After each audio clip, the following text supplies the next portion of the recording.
ஒற்றை மறுப்புடையோனே என்னும் பிரணவத்தின் உயர் மூல மந்திரனே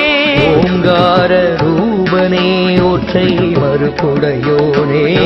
என்னும் பிரணவத்தின் உயர் மூல மந்திரனே பாங்கான கோவிற்போர பதியினில் உறைவோனே பாங்கான கோவிற்போர பதியினில் உறைவோனே நீங்காத நினைவுகளில் நின்றருள் புரிவோனே நீங்காத நினைவுகளில் நின்றருள் புரிவோனே கஜமுக சூரனை வதம் செய்தவா கணங்களின் தலைவர் ஆகி நின்றவா தசரதன் மகன் சீதையை அடைய தருணத்தில் அருள் புரிந்த நாயகா